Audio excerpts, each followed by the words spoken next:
Et oui, un rêve qui devient réalité. Aujourd'hui, nous allons accueillir notre Canadien et je vous demande de vivre ce moment avec nous comme si c'était vous. Priez afin que cela soit possible pour vous. On s'en va tous donc à l'aéroport Pierre Elliott Trudeau.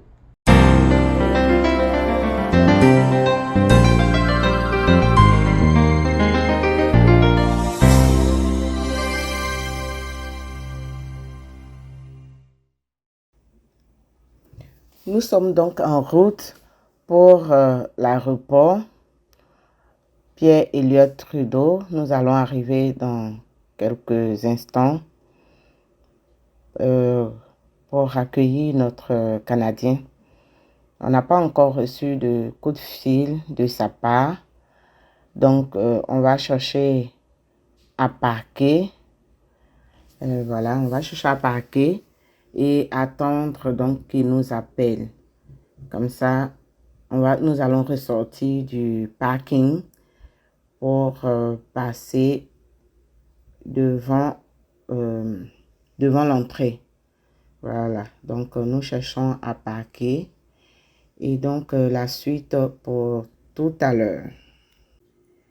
Mon Dieu, mon Dieu, mon Dieu, vraiment, vous avez constaté qu'il y a eu un temps mort parce que les choses ne se sont pas vraiment déroulées comme on s'attendait. Si vous l'avez constaté, nous sommes arrivés à l'aéroport, on voyait encore la lumière du jour. Et là, nous sortons de l'aéroport, il est très tard au Canada. Les choses ne se sont pas vraiment bien passées pour mon client. Mais par la grâce de Dieu, après maintes efforts et beaucoup de prières, il a fini par être libéré. Et tout le monde est épuisé là. Voilà, nous rentrons donc avec lui à l'appartement. Et à la suite de cette vidéo, je vais profiter pour, sans rentrer vraiment dans les détails, pour encore une fois de plus donner des conseils à vous, mes abonnés, à vous, ma famille. Faites très attention. Comme je le dis tout le temps, quand tu arrives au Canada, tant que tu n'as pas passé les agents d'immigration, les douaniers qui sont là-bas, tu ne peux pas te dire que tu es arrivé. Il a failli être rapatrié. Vraiment, c'est la grâce de Dieu. Donc, écoutez les conseils. C'est très important.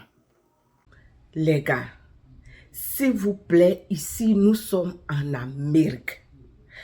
Quand on vous dit le Canada, c'est l'Amérique. Peut-être que vous avez des façons de connaître des choses, mais très souvent, c'est l'Europe et c'est différent d'ici. Je profite vraiment pour la énième fois vous donner des conseils. Lorsque vous devez venir au Canada, tant que les portes ne se sont pas ouvertes, ne vous dites pas que vous êtes arrivé au Canada. Ah non, à tout moment, vous pouvez être rapatrié. Et très souvent, c'est des petites choses que les gens vous posent comme question. Si tu as mal compris et que tu as mal répondu, ici, là, je vous ai dit, c'est tolérance zéro. Lorsqu'on vous donne des conseils, en général, les gens n'écoutent pas. Je comprends, vous voulez venir. Mais je vous dis que ce pays-là n'est pas facile. C'est mieux d'apprendre à connaître les choses avant de venir. Tu veux venir, mais il faut connaître un certain nombre de paramètres avant de venir. Parce que même arrivé ici, tant que tu n'es pas sorti, tu ne peux pas te dire que tu es arrivé au Canada. Parce qu'à tout moment, on peut te rapatrier. Donc, le conseil que je peux vous donner, lorsque vous devez venir au Canada, veillez à avoir tous vos documents sur vous.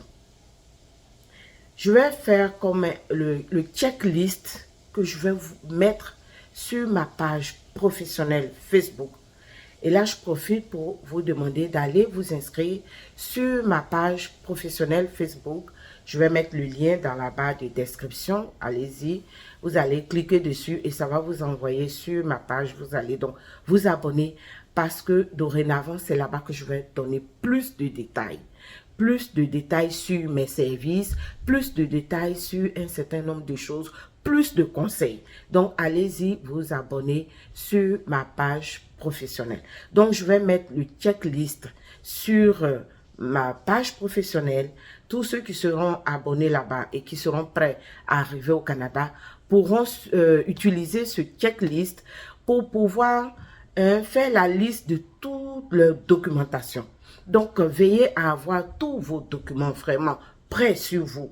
Ne laissez pas vos documents dans la valise qui va dans la soute. Parce qu'on ne pourra pas avoir accès à ça. C'est pour cela qu'on permet que tout le monde puisse monter avec un petit sac ou une petite valise, voilà, dans laquelle tu peux mettre tous tes documents. Écoutez très bien aussi les questions que l'agent d'immigration va vous poser. Parce que s'il sent de l'ambiguïté dans ce que vous êtes en train de dire, alors que dans les documentations, c'est-à-dire que depuis que vous avez commencé votre processus, tous les détails, lui, il voit. Et vous dites quelque chose de contraire, tout de suite, vous serez rapatrié. Lorsque vous êtes devant l'agent d'immigration, gardez votre sang-froid.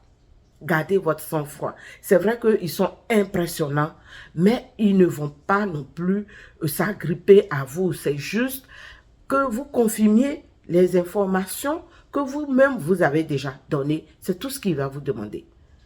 Tout est, vous le faites dans la transparence et je pense que les choses vont bien aller.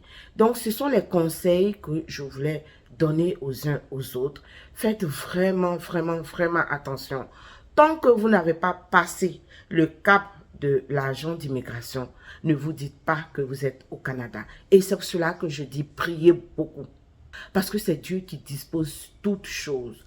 Et quand Dieu a disposé, même si tu as fait une erreur, il suffit qu'on te soutienne en prière et les choses se remettent à l'ordre. Donc, mon client, vraiment, on a été vraiment bousculé, une soirée vraiment terrible, mais finalement, tout est rentré dans l'ordre et il a pu rentrer au Canada. Mais je profite de cette histoire, encore une fois de plus, comme je le dis, pour donner des conseils aux uns et aux autres. Donc, c'est votre moment KB adoré. Je reste disponible. Si vous avez besoin de conseils, si vous avez besoin d'orientation, voilà, je reste disponible. Je peux répondre à tout moment à toutes ces préoccupations. Tous mes services sont présentés sur ma page professionnelle. S'il y a besoin, vous me contactez par mail et je serai à votre disposition. Merci de me suivre, merci de faire de cette chaîne votre chaîne préférée. Merci aussi de partager les vidéos afin que cette communauté s'agrandisse et que l'information puisse toucher le maximum de personnes.